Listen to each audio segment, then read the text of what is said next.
নমস্কার, বাঙালির পেট পূজা চ্যানেলে আপনাদের সকলকে জানাই স্বাগত। শীতকাল পড়েছে পর থেকে আপনারা বিভিন্ন ধরনের পিঠে তৈরি করছেন। আজকে আমি আপনাদের সঙ্গে খুব সহজে তৈরি করে নেওয়া যায় এরকম একটা পিঠের রেসিপি তৈরি করে শেয়ার করব। এই পিঠে কিন্তু খেতে ভীষণই টেস্টি হয়। একবার খেলে আপনারা বারবার তৈরি করে খাবেন আর খুব কম সময়ে ঝটপট কিন্তু পিঠেটা তৈরি করে নিতে পারবেন। চলুন তাহলে বন্ধুরা দেখে নেওয়া যাক আমি কিভাবে সহজভাবে পিঠেটা তৈরি করছি। প্রথমে আমি গ্যাসটা অন করে একটা কড়াই বসিয়ে দিচ্ছি। এবার পিঠেটা তৈরি করার জন্য প্রথমে আমি ডোটা তৈরি করে নেব। তার জন্য আমি কফি মগ নিয়েছি। এই কফি মগে 1 কফি মগ জল দিচ্ছি। এবার এই জলের মধ্যে দিয়ে দিচ্ছি সামান্য পরিমাণ নুন। এবার জলটা বেশ টকবক করে ফুটিয়ে নিতে হবে। কড়াইয়ের জলটা দেখুন একেবারে টকবক করে ফুটছে। এবার আমি যে কাপ মেপে জল দিয়েছিলাম সেই কাপেরই হাফ কাপের থেকে একটুখানি বেশি আতপ চালের গুঁড়ো নিয়েছি। এই আতপ চালের গুঁড়োটা আমি এর মধ্যে দিয়ে দিচ্ছি। আর এবার খুন্তি দিয়ে কিন্তু অনবরত নাড়তে হবে।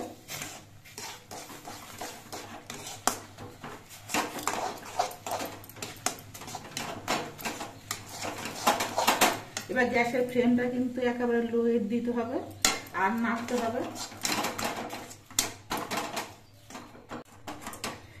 গ্যাসটা লো ফ্লেমে রেখে আতপ চালের গুঁড়োটা আমি জলের সঙ্গে নেড়ে চেড়ে বেশ ভালো করে মিশিয়ে নিয়েছি। এই দেখুন একটা সুন্দর ডো তৈরি হয়ে গেছে। এবার এই ডোটা আমি একটা থালার মধ্যে নামিয়ে নিচ্ছি আর গ্যাসটা অফ করে দিচ্ছি। ডোটা কড়াই থেকে নামানোর পর একটু ঠান্ডা হওয়ার পরে এবার হাত দিয়ে বেশ ভালো করে মেখে নিতে হবে। হাত দিয়ে মাখানোর সময় পিঠেগুলো যাতে খুব সুন্দর নরম হয় তার জন্য আমি 2 চামচ পরিমাণ ময়দা নিচ্ছি। এবার ময়দা দিয়ে ডোটাকে বেশ ভালো করে মাখিয়ে নিতে হবে।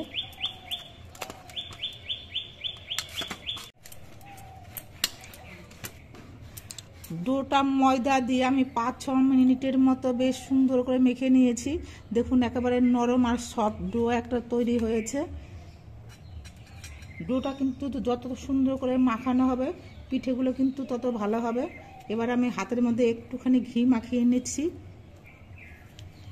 এবার ঘিটা হাতের মধ্যে মাখিয়ে নিয়ে ডোটা আর একবার মাখিয়ে নিচ্ছি। পিঠে তৈরির জন্য ডোটা সম্পূর্ণভাবে তৈরি হয়ে গেছে। এবার হাতের মধ্যে আবার একটুখানি আমি ঘি মাখিয়ে নিচ্ছি। এইভাবে ছোট ছোট লেচি কেটে নিয়ে প্রথমে গোল করে নিতে হবে। তারপরে হাত দিয়ে এরকম চাপ দিয়ে আটা কাঁটা চামচ দিয়ে একটুখানি চাপ দিলেই কিন্তু পিঠের একটা সুন্দর ডিজাইন হয়ে যাবে। এভাবে আমি কিন্তু প্রত্যেকটা পিঠেই তৈরি করে নিচ্ছি।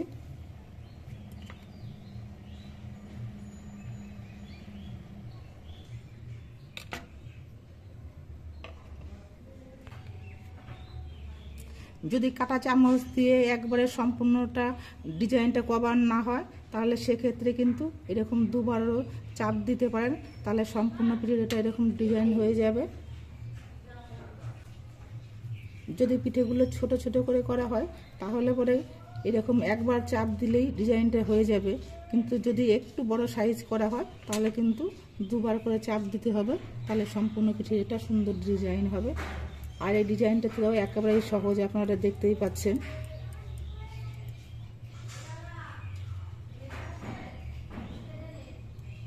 এই লেচিগুলো তৈরি করার আগে মাঝে মাঝে হাতে একটুখানি ঘি মাখিয়ে নেবেন, তাতে পিঠেগুলো তৈরি করতেও খুব সুবিধা হবে। আর পিঠেগুলোর মধ্যে কিন্তু একটা সুন্দর ঘিয়ের সেন্ট হবে, পিঠেগুলো খেতে ভীষণ ভালো লাগবে।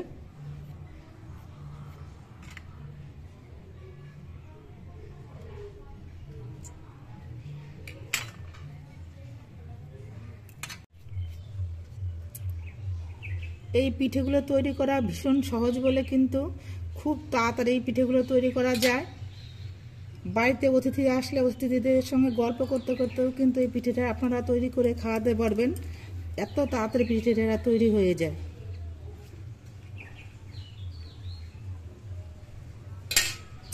এই দেখুন আমি খুব অল্প সময়ের মধ্যে অনেকগুলো পিঠে তৈরি করে নিয়েছি।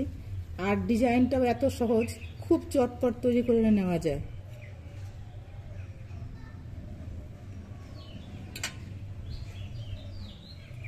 আবার আমি গ্যাসটা অন করে কড়াইটা ধুয়ে ভালো করে পরিষ্কার করে গ্যাসের মধ্যে বসিয়ে দিচ্ছি। এবার এর মধ্যে আমি 2 কাপ জল দিচ্ছি। আপনারা জলের পরিবর্তে লিকুইড দুধও দিতে পারেন। আমি আমল দুধ দিয়ে পিঠেটা তৈরি করব, তার জন্য আমি জল দিচ্ছি। এবার জলটা উষ্ণ উষ্ণ গরম করে নিতে হবে। কড়াইয়ের জলটা একেবারে উষ্ণ উষ্ণ গরম হয়ে গেছে। এই দেখুন আঙুল ডোবানো যাচ্ছে, এরকম গরম করে নিয়েছি। এবার আমি 50 গ্রাম আমুল দুধ দিয়ে দিচ্ছি। আমুল দুধ দিতে হবে আর হাত নেড়ে মিশিয়ে নিতে হবে। জলটা যদি বেশি করে গরম করে নেওয়া হয় তাহলে কিন্তু আমুল দুধ অনেক সময় কেটে যায়। এই জন্য উষ্ণ উষ্ণ জলটা গরম করে নিয়েই আমুল দুধটা মেশাতে হবে। আমুল দুধটা জলের সঙ্গে নেড়ে চেড়ে বেশ ভালো করে মিশিয়ে নিয়েছি। এবার এর মধ্যে দিয়ে দিচ্ছি 1/2 চামচ ঘি।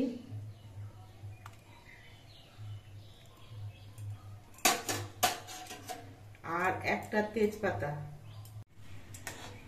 আপনারা যদি চিনি দিয়ে পিঠেটা তৈরি করেন সেক্ষেত্রে কিন্তু এর মধ্যে 4টে এলাচ ফাটিয়ে নিয়ে দেবেন, তাহলে এলাচের একটা সুন্দর সেন্ট হবে। আমি খেজুরের গুড় দিয়ে পিঠেটা তৈরি করব, তার জন্য কিন্তু আমি কোনো এলাচ দিচ্ছি না, কারণ খেজুরের গুড়েরই একটা সুন্দর সেন্ট থাকে। তার যদি এলাচটা দেওয়া হয় তাহলে খেজুরের গুড়ের সেন্টটা ঠিকঠাক পাওয়া যাবে না, পিঠেটা খেতে ভালো লাগবে না। এবার দুধটা কিছুক্ষণ জাল দিয়ে ফুটিয়ে নিতে হবে।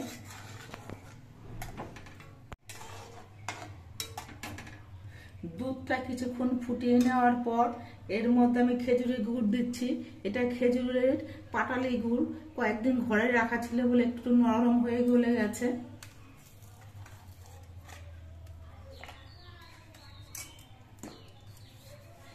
এবার এই দুধ দিয়ে আর গুড় দিয়ে বেশ কিছুক্ষণ ফুটিয়ে নিতে হবে।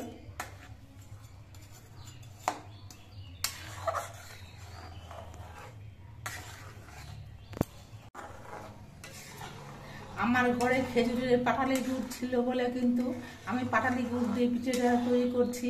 আপনারা ইচ্ছে করলে এর মধ্যে ঝোলা গুড় দিতে পারেন, তারপর চিনি দিয়েও তৈরি করতে পারেন।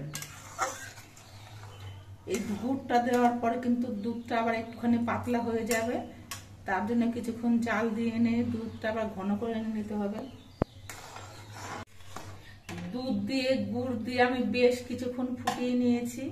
এবার এর মধ্যে আমি যে পিঠেগুলো তৈরি করে রেখেছিলাম সেগুলো ছেড়ে দিচ্ছি।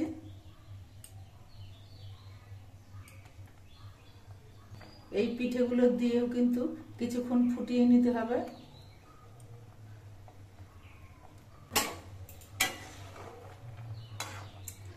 হালকা ভাবে নেড়ে দিতে হবে যাতে পিঠেগুলো ভেঙে না যায়।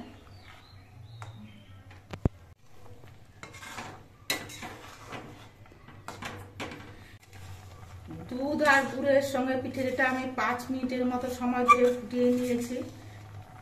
আমার পিঠেটা কিন্তু সম্পূর্ণভাবে তৈরি হয়ে গেছে। আর এখন যেটুকু পাতলা পাতলা রয়েছে, নামানোর পর ঠান্ডা হলে কিন্তু অনেকটাই ঘন হয়ে যাবে। এবার আমি পিঠেটা নামিয়ে নিচ্ছি। আপনারা দেখতে পেলেন আমি কিভাবে পিঠেগুলো তৈরি করলাম। শীত থাকতে থাকতে আপনারাও খেজুরের গুড় দিয়ে পিঠেগুলো তৈরি করে খেয়ে দেখবেন, আশা করি আপনাদের ভালো লাগবে। আর আমাদের ভিডিওটা আপনাদের কেমন লাগলো, যদি ভালো লাগে ভিডিওটিতে একটি লাইক দেবেন, নতুন বন্ধু হলে চ্যানেলটিকে সাবস্ক্রাইব করে দেবেন। সকলে সুস্থ থাকবেন, ভালো থাকবেন। দেখা হবে পরবর্তী আরেকটি ভিডিওতে।